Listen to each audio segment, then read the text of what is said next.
channel, if this is your first time, welcome back. If you've been here for a while, I suppose I should address my extended break. I suppose I had a bunch of exams. As I mentioned, I'm a medical student and the exams can be very intense. Also, something happened with my setup, so I wasn't able to record, and I kept thinking, oh yeah, just next week I'll get it sorted and then I'll be able to record. And then 1 week became another and then another, and then yeah. Anyway, even though it's quite late, like almost the end of the month, I still wanted to do my favorites of 2023. I'm just going to do them, a bunch of them back to back, and so that we can get over the whole wrapping up of the year thing and I can move on to this year's reading year, I guess. But anyway, so I wanted to, this video will be me talking about my favorites of 2023. I had quite a lot actually. And yeah, this year was a really great reading year, and I hope that 2024 will be better. Anyway, so let's get into why you've clicked on this video, I hope. So I guess I'll be starting with some honorable mentions. Honestly, I just wanted there to be 10, but like it's honestly interchangeable, and it's not like all ranked where like number one is like the best one. No, these are just like, yeah, these are my favorite reads of 2023. Okay. So the first one I'll be starting with is Scythe. Scythe would be an honorable mention. So basically in Scythe, this is the first book in the arc of a Scythe trilogy, and so basically it's the synopsis. It's basically about a world where there's no hunger, there's no disease, there's no war, and humanity has conquered everything, and even death. However, because of the population, to keep the population in check, Scythe are the only ones who can end life, and they're the ones who are commanded to do so. And then so we find we follow these two who have been chosen to be apprentices of a Scythe, and they must learn how to take a life. And basically this book goes into a lot of considerations on, you know, like what would that life be, a life worth living, basically, if, you know, there's no sense of urgency, hunger, disease, you know, like even death has been conquered. So like what type of society would that bring? And even in the Scythes being above the law and being able to take a life, and just we even see some corruption within the Scythe. I thought it was really interesting, and it posed a lot of like interesting philosophical questions. I guess I'm putting this as an honorable mention because I've only gone, you know, I've only read the first book, so let's see how the series goes. But anyway, I really enjoyed it, and even from like the first few pages I knew that this would be a favorite. Then another honorable mention would be If You Could See the Sun by Anne Liang. I just picked this up on a whim, and so in this book we follow this girl Alice Sun, who has always felt invisible in her elite boarding school because she's the only scholarship student, and then one day she just starts to uncontrollably turn invisible. And when it's discovered, when she finds out that her scholarship may be in danger, she decides to use this invisibility, you know, for her own gain, and she basically like discovered secrets and help people out. So but then when it goes from like petty crimes to some very serious actual crimes, basically, yeah, she has to really make her decision. First of all, this book is the perfect execution, in my opinion, of Rivals to Lovers. I loved it so much. I read it in a day. I couldn't stop reading it. Also, for a book where it just like, oh, I just thought it would be like a silly, let me not call it silly little romance, but you know, a nice cute romance, and then we move on. Yeah, it really touched me. I loved the exploration of Alice's relationship with her family. Also really got to delve deep into what it would feel like to be basically like class, because you know, obviously all her classmates are really rich, but she's the only scholarship student, and how that affects her. And yeah, I also liked her relationship with her love interest as well. I thought it was really well done. And yeah, I also read another book from this author this year, and let me just say that she's become an author by author. I think she has 2 books coming out this year, and I'm so excited for this. Anyway, yeah, so If You Could See This On, another honorable mention.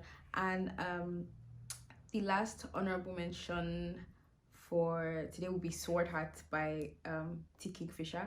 So it's funny because I actually read Nettle and Bone and let me give you a teaser, that was one of my least favorite reads of 2023.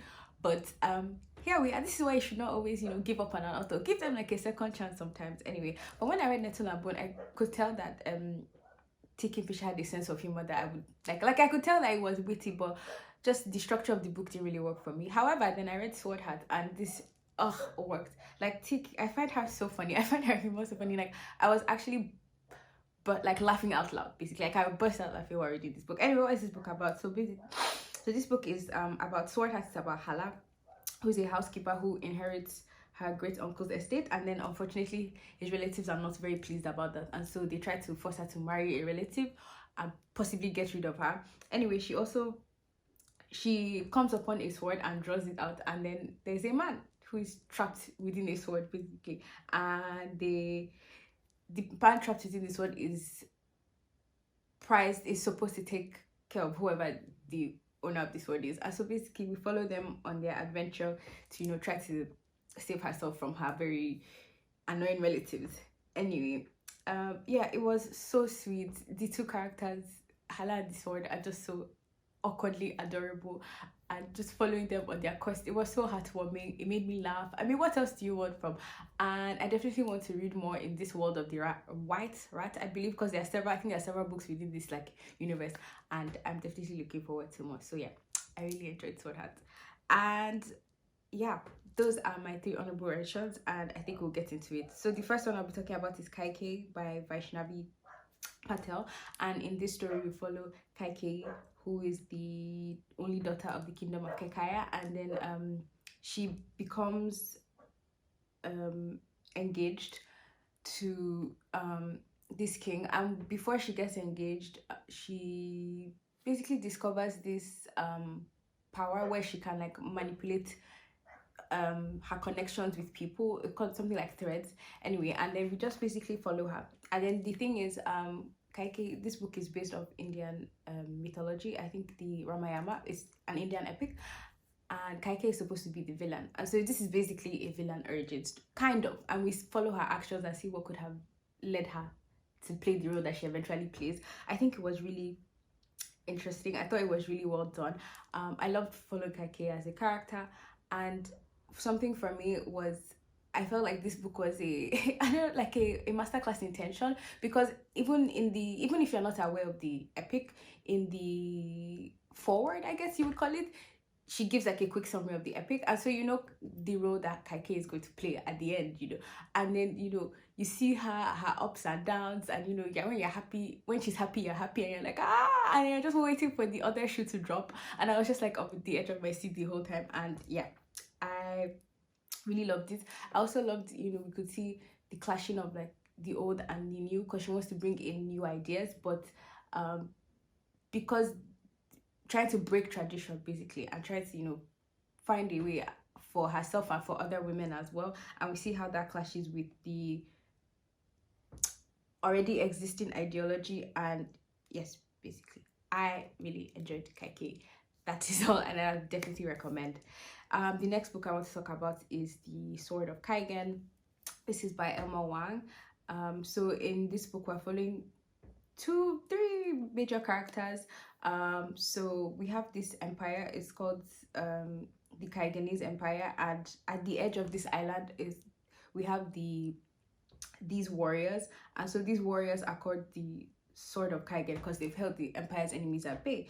And so we follow a son. His name is Mamoru, who has grown up in this family, this prestigious family, and he's told he's going to be basically he has this weight of this legacy on him, and he's told himself that he's going to be this great person. And then basically when an outsider comes and then tells him like, oh, maybe things are not exactly as they seem, he has to decide where he's going to be. And then we also follow his mother, who has left her youth behind when she married into the house, and she's determined to be a good mother and just a good wife and leave her sword fighting days behind her. But when there's an incoming invasion, basically everybody's place, all the things they have to grapple with the things that they've learned and who they are and who they want to be. Basically, I'm very bad at summarizing, I'm sorry. The Sword of Kaigen was an absolutely stunning, another book where I could not just stop reading. I needed to know what was going to happen. I was on the edge of my seat. I was so very stressed. I remember I think I read this after Kaikeyi, and it was just like high after high. It was amazing. I will say that the beginning of this book was a bit of a struggle, because you just get thrown. It's quite, I think this is when people say info dumps, it's quite info dumpy, so I just need to warn you. And there's like a lot of different terms, like there's a different, the time, you know how like obviously 60 minutes make an hour, it's not the same on this world, and there's so many different new terms basically for things that are already established. I was very confused, and I remember I had to go look at the glossary at the back to be like, what is going on, because I read it as an ebook, and I was like I was trying, like, you know, I didn't want to eat broke me. I was like, no, I need to understand what is going on. So the beginning is a bit rough, I will not lie, but once I got into it, once the first few pages passed, it was so engaging. The action scenes were crazy. It was just like this long battle, and it, because obviously like a long battle scene sounds boring. No, it was not. It was so tense, and the way she just wove everything together was just perfection. And it takes like a very a typical structure, because the fights, the major climax kind of happens in the middle, and then we follow the falling action. Yes, the falling action basically, and we see, you know, people come to grapple with the war and everything that has happened, and yeah, just the devastating effects of this war, this invasion that occurs. So yes. Oh, I also forgot to mention it's based off Japanese inspired world building, and with some people call it like water bending basically, like with water there's like water, air, but the only powers you really see are water, like bending, water manipulation and air manipulation. So yeah, if this sounds interesting to you, yes, I've done a terrible job at explaining why I really liked it, I think, but anyway, it was really good and I would highly recommend. Then the next book I'd want to talk about is Jade War. So I read Jade City earlier this year. I liked it well enough, you know.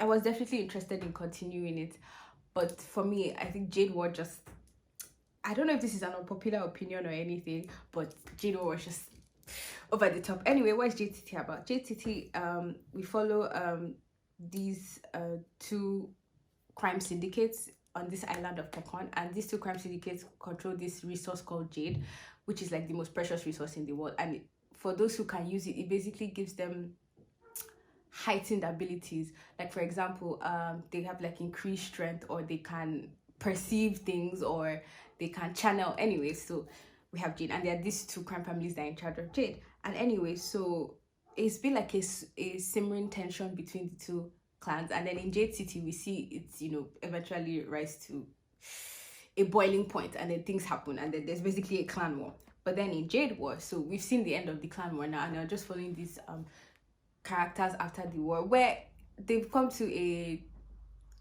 relative peace, but not exactly.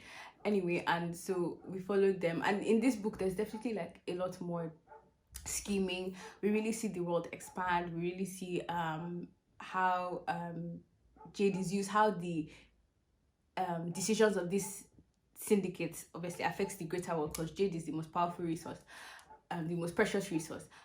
We see the scheming, you know, there's a lot more scheming in this one as well. We even get to see like the immigrant experience of how like a Kakadese person would feel in the out. I don't know, honestly, like it was just so great. It was amazing. I was so tense. I was definitely like emotionally distressed, and it was literal perfection. Like I was reading it and I was just like I had such a strong emotional reaction. I mean, yeah, and also another thing is because we see these characters who have these roles kind of forced upon them after the events of Jade City, the first book, and now in Jade, where we see them struggle to fit into these roles, and yeah, this is Jade War. I loved it so much, and yeah, I think you definitely pick up. If you like fantasy at all, I think you should pick Jade City. And if you like something like The Godfather or anything with like clans and, you know, crime families, I definitely think you should pick it up. The next book I want to talk about is Flamefall by Rosaria Munda. So this is this is the second book actually, so let me give you the synopsis of the first book. So in the first book, Fireborn, we're following a revolution, wait, 10 years after a revolution. So we follow these two characters who were children when the revolution occurred, Annie and Lee. And now after the revolution, any was allowed to ride dragons. So before the revolution was only like the royal family, yeah, and the ruling family. And so now everybody has been given a chance to ride dragons. And so we're following these two people who are basically rising stars in the dragon riding academy. And then Annie is lowborn, so she was one of the serfs because they had like slaves, basically serfs, peasants. And then while Lee was from one of the ruling families that was violently dethroned. And so what happens is basically some survivors from the old regime are, ready to come back and they want to claim everything. And then basically Annie and Lee have to decide their place and, who they'll fight for, where they'll stand, things like that. But obviously Annie and Lee also have a complicated relationship because they did grow up together in the orphanage after. And so it's just, perfection. Anyway, so Flamefall, why did I give 5 stars to Flamefall? I don't know.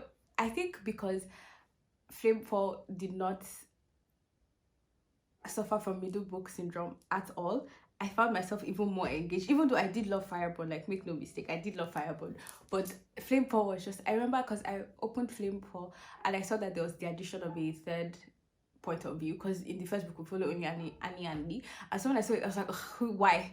And then within a couple of chapters, no, less than, I was already in love with the new point of view as well. I was just like, and I really liked how this book explored like themes of how, power corrupts, how something that can start with good intentions, if you're not careful, can go astray. Just the necessity of free speech. I loved the idea of this revolution starting well and maybe eventually losing its ideals. And also the nuances that she explores within the relationships that formed the disc. I can't say this particular one, which like blew my mind, but it will definitely be a spoiler. But just like power imbalances and power dynamics and how that can affect a relationship, I thought was really done well. We also see so much more dragon lore, I think, and the world is expanding, and it was just amazing. It was just such an easy 5 stars. I didn't have to think about it. Once I was just like, yeah, easy 5 stars. Then the next book I want to talk about is Strange the Dreamer. Strange the Dreamer, like, I read this earlier in the year. It felt so long ago, but I read this earlier in the year. I still think about it. I think this book is literal perfection. And yeah, anyway, so in Strange the Dreamer, we follow this character Laszlo Strange, who's obsessed with this mythic city called Weep, and he's basically obsessed with this mythic city. Some people are not even sure if it's really real or not, but then when an opportunity presents itself for him to be able to go to this city that he's been obsessed with all his life, he goes. And then there's a mystery to be solved, because what happened that this city was basically cut off to the point where people are doubting whether it exists or not. And yeah, so Laszlo goes to the city of Weep and makes so many discoveries. Anyway, I don't want to tell you too much because I don't want to spoil it, but it was so good. The world building, I don't know how, because I also read Daughter of Smoke and Bone by Laini Taylor as well. While I love, it's also really good, but Strange Dreamer is like my favorite of hers so far. But it's Strange the Dreamer and Muse of Nightmares. The way she's able to create like such whimsical worlds, but with such like dark undertones as well. Because some of the things that goes on, I'm just like, this is actually kind of dark. But I mean, amazing writing. Even there's is that a spoiler really? I don't know. But there are certain relationships that develop here that were so heartwarming and just like literal perfection. And also I love the themes of, like breaking the cycles of violence, and yeah, just such whimsical world building. I think this is a very strange comparison, but if you like whimsical, I think world building a la the Night Circus, for example, with the circus and the imagery of the circus, I think that you might like Strange the Dreamer. And so yes, I would recommend. Then another favorite read was Daughter of the Forest by Juliette Marillier. And so in this one, because I'm really bad at synopsis, I'm just going to be reading from Goodreads. And so we follow Sorcha, who's the 7th child and only daughter of Lord Callum, and she doesn't, her mother has passed, and so she's comforted by her 6 brothers who love and protect her. And then basically Sorcha's joy is shattered when her father is bewitched by his new wife, who's an evil enchantress, and she binds her brothers with a terrible spell, a spell which only Sorcha can lift by staying silent and completing a quest set before her by the Fae folk. And then when she's kidnapped by enemies and taken to a foreign land, she's torn between the desire to save her beloved brothers and a love that only comes once. And yeah, anyway, so this, I don't know if you could from has six brothers, but this is basically kind of a fairy tale retelling of, what's the name of that, a fairy tale retelling of the six ones. You know, she keeps quiet, she has to sew the shirts and everything, and I thought it was so well done. I loved how she steeped this common retelling with Irish mythology. I loved the relationship between Sorcha and her brothers. I think because the book does have a bit of a slow start, but I think the slow start is really done to like to establish why Sorcha would, because Sorcha goes through a lot in this book, the main character. By the way, this is one of the books where I was reading, I was like, I feel like this woman hates this main character. So much suffering, so much suffering. But yeah, the writing was beautiful, and I really liked how she has like I made sure to establish the relationship between Sorcha and her brothers. It was, I stayed up till like 6 a.m. to finish it. I couldn't stop. It was so atmospheric. But yeah, I also liked, I think this book made me kind of realize I kind of like this story framing device is what I would call it, where the main character is telling the story as it like telling you the story because it's already happened, and so she's, you know, giving you like little bits of foreshadowing, and I think that helped me go to the engage me to the more slower parts when we're just, you know, waiting for it to build and seeing the relationship, and eventually waiting for the evil enchantress to cast the spell. Yeah, and it caused me severe emotional distress. I definitely cried. A lot of the books on this list probably made me cry at some point. I teared up. I had, that is why they're on the list. Yeah, I highly recommend. I will give a little warning, like a trigger warning for there's sexual assault that happens, so just, I think you should know that before going into it, just in case, so that you're prepared, because thankfully I was warned, and I think that helped. It wasn't so jarring. So yes, then the next book I want to read, want to talk about is Year of the Reaper. And so in Year of the Reaper, we're following this main character. His name is Cass, who was basically a prisoner of war, and 3 years later he's able to return to his family. But while all this was happening, there was a plague going on, and so when he goes back home, you know, to his family, he finds that there seems to be an assassin at court going after the queen, and so he basically teams up with this other young lady who's a historian, and they have to find out who is behind the attacks. Yeah, so this is, I think this is kind of recent. I don't know if this is like recency bias playing it, but you know what, it doesn't matter, it's my list and I can put it there. I loved Year of the Reaper so much. I read it in 2 sittings, because in December when I read it, because obviously I had exams, so I was bit of a sloppy mood. But I don't know, I picked this up out of just like, okay, I have a bit of downtime, let me try and read, and I read it in 2 sittings. I could not stop reading it. I think it's such a short book, but I just think everything is done so well. I loved Cass, who's just this grumpy prisoner of war who's trying to reconnect with his family after being isolated for so long. I love Lena, who kind of, you know, develops a bit of a romance with.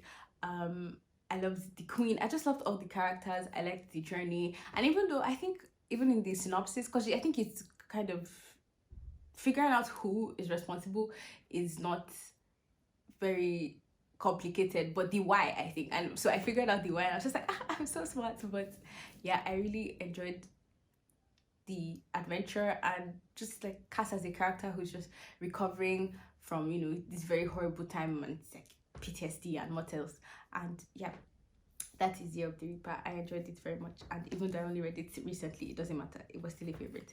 Another favorite would be The Golem and the Jinni. And in The Golem and the Jinni by Helen Wacker, we're following these two supernatural immortal creatures. So we're following the golem, who is the creature made of clay and is brought to life by a rabbi, and she's created to be the wife of this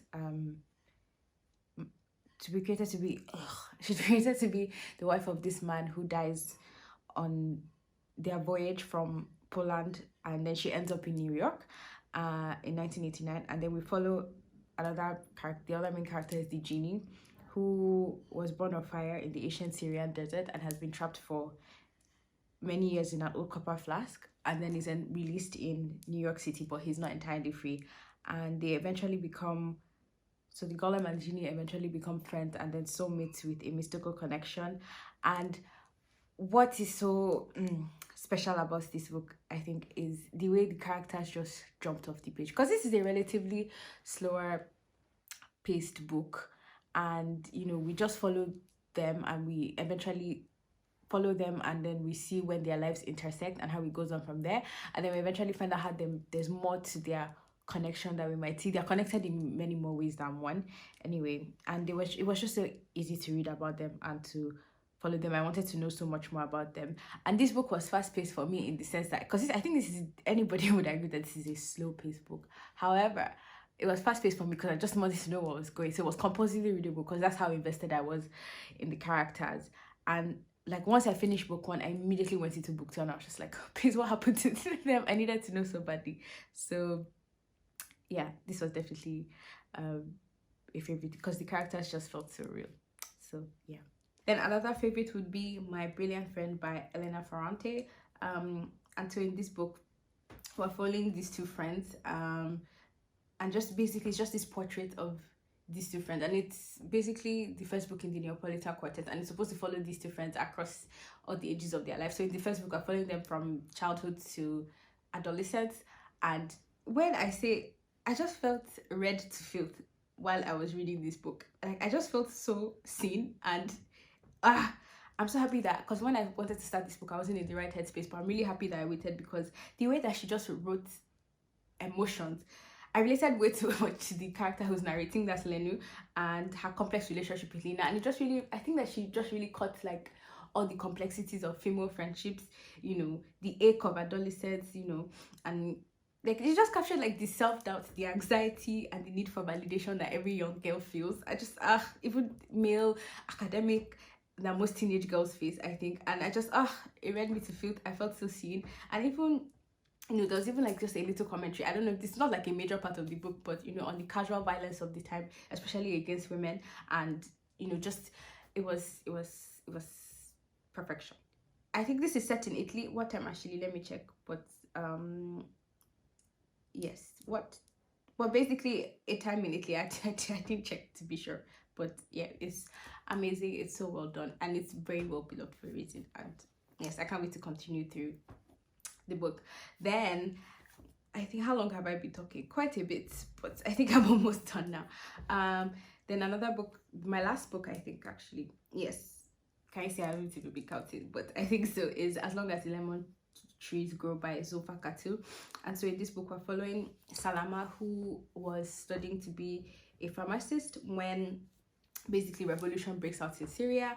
And yeah, now she volunteers in the hospital, even working basically like as a doctor, even though that's not what she was trained for. And she's desperate to find a way out, but at the same time she grapples with the guilt of leaving these people behind who need her. And she's basically torn between her loyalty to her country and her conviction to survive. And then also she also has a physical manifestation of her fear, who's like urging her to leave. And she eventually crosses paths with a boy, and she basically starts to doubt her resolve in staying. But she has to see the events around her as what they truly are, which is the revolution, and she has to decide how she wants to participate in the revolution. This book is, again, I think you get tired of me saying, but for me to put them as my favorite, and that means I do think they're a masterpiece. I cried for like 70% of this book. This book was so heart-wrenching. And because obviously dealing with a revolution, we expect such a book to be sad, and it is sad. I mean, I've just told you that I cried, but at the same time, I find that it captures this sense of hope that runs through. And it was heartbreaking yet full of hope. I really liked how she explored like the traumas of the individual characters, how they would cope, the strain that this very, very, I can't even obviously imagine situation would have on the people. And I was just so stressed reading it because I just wanted Salama to be happy. And there was like I don't know what to call it, but there was something that happens in this book that took me off guard. Like, I wasn't even expecting it, and it made me like, I sobbed. It was a masterpiece, honestly.